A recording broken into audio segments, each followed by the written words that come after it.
Dalam fasal kali ini, Imam Al-Ghazali seolah-olah ingin menyimpulkan kepada kita tiga faktor kekuatan, tiga faktor kekuatan yang ada dalam diri manusia, yang mana faktor ini akan mendorong manusia untuk mencapai kebahagiaan, iaitu membantu hati untuk mencapai kebahagiaan. Karena kebahagiaan dalam hidup manusia ini dikecapi oleh hati. Kebahagiaan dikecapi oleh hati. Kata Imam Al-Ghazali rahimahullah, wa nafa'allahu bi'ulumihi fid dharain amin. Faslun, tamamus sa'adati mabniyun ala thalathati asya', quwwatil ghadab wa quwwatis syahwati wa quwwatil ilm. Maksudnya, kata dia, kebahagiaan yang sempurna, tamam as-sa'adah, ataupun kalau kita nak terjemah secara harfiahnya, tamam, sempurna. Sempurnanya kebahagiaan itu akan dicapai oleh manusia ala mabniyun, kesempurnaan kebahagiaan itu, atau kebahagiaan yang sempurna itu terbina ataupun didasarkan pada tiga faktor kekuatan. Kekuatan yang disiapkan Allah dalam jiwa manusia untuk membantu hati bagi mencapai kebahagiaan. Yang pertama, kekuatan al-ghadab, kekuatan al-ghadab, iaitu kekuatan kemarahan yang ada dalam diri manusia.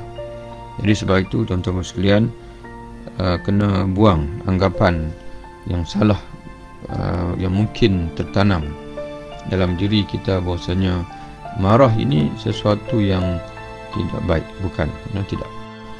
Marah ini merupakan suatu kekuatan yang disiapkan Allah dalam diri manusia untuk mencapai kebahagiaan. Tapi dengan syarat, selepas ini Imam Al-Ghazali menerangkan kepada kita, jangan berlebihan marah dan jangan tidak ada langsung marah. Mesti ada marah, karena dengan adanya kemarahan itu menyebabkan kita membenci orang yang selayak kita benci. Contoh macam syaitan, iblis, syaitan, membenci kejahatan dan sebagainya. Dan begitu juga dengan adanya perasaan marah itu menyebabkan ada di sana timbul ghirah, dipanggil, cemburunya kita. Ada setengah orang bila tidak ada perasaan marah, dia boleh melihat begitu saja isterinya tidak tutup aurat, anak perempuannya keluar dengan lelaki yang bukan mahram, tak ada rasa apa-apa, padahal dia lelaki. Lelaki ni sepatutnya ada perasaan cemburu, dan perasaan cemburu tu merupakan satu aspek yang positif.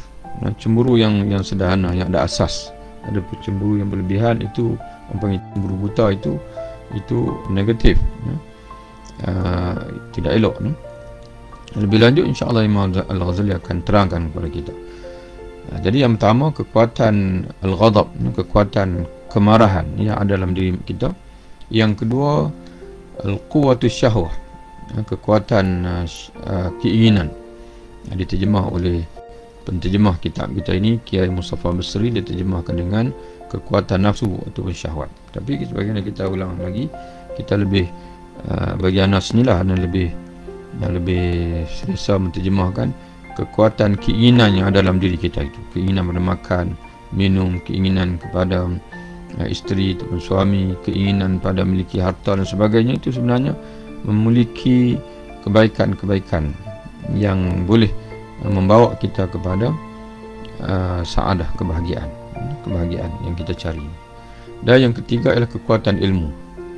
Kekuatan ilmu. Jadi tiga kekuatan inilah, kata Imam Al-Ghazali, yang menjadi dasar bagi kebahagiaan yang ingin kita capai. Disebut diperlukan keseimbangan. Ini penting. Jadi akan menjadi tiga kekuatan ini akan menjadi faktor kebahagiaan, tapi dengan syarat seimbang. Diperlukan keseimbangan di antara kekuatan-kekuatan itu agar tidak terjadi kekuatan nafsu lebih besar sehingga berakibat menjerumuskan orang untuk mencari keringanan-keringanan dan rosaklah dia. Mana bila terlalu berlebihan kekuatan nafsu itu, kekuatan keingin-ingin pada makan, ingin pada minum, ingin pada jima' sebagainya, menyebabkan kita bermudah-mudah dengan perkara yang haram. Sepatutnya bulan puasa ni kita berpuasa. Bila kita mampu, bukan maknanya Allah Ta'ala mengharamkan makan dalam keseluruhan hari. Allah menghalalkan makan iaitu bila kita berbuka nanti. Sebelum berbuka, kita dikendaki untuk berpuasa. Tapi kalau keinginan makan itu berlebihan, menyebabkan kita suka berpuasa, itu akan menimbulkan kerosakan. Jadi sebab itu kata Imam Al-Ghazali, 3 faktor kekuatan tadi yang menjadi dasar kepada kebahagiaan perlu kepada keseimbangan. Kerana agar tidak terjadi kekuatan nafsu lebih besar sehingga berakibat menjerumuskan seseorang itu mencari keringanan-keringanan dan rosaklah dia.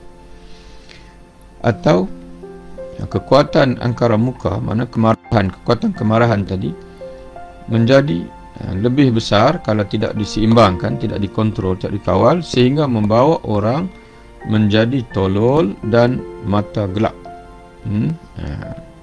Al-humq. Akibatnya kehancuranlah pula. Jadi kalau marah membabi buta, tidak dikontrol, akan menyebabkan seseorang itu akan menjadi tolol, yakni dia akan bertindak dengan kebodohan, dia panggil. Yang bertindak berdasarkan kepada kebodohan dan mata gelap, mana dia tak nampak, dia panggil. Biasalah kalau kita dah terlalu marah, menyebabkan segala reaksi yang lahir daripada ucapan kita ke tangan kita dan sebagainya adalah reaksi yang semata-mata meraihkan kemarahan, dan kita tidak nampak rasional lagi pada ketika itu. Maknanya itu bahaya. Bahaya itu menyebabkan kadang-kadang sampai berlaku pembunuhan dengan sebab kemarahan.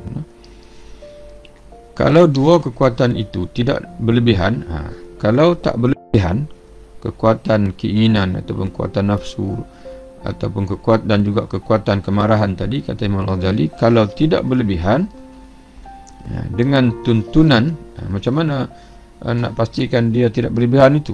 Iaitu dituntun oleh kekuatan keadilan, quwwatul adli, kekuatan kesaksamaan, berfikir dengan saksama.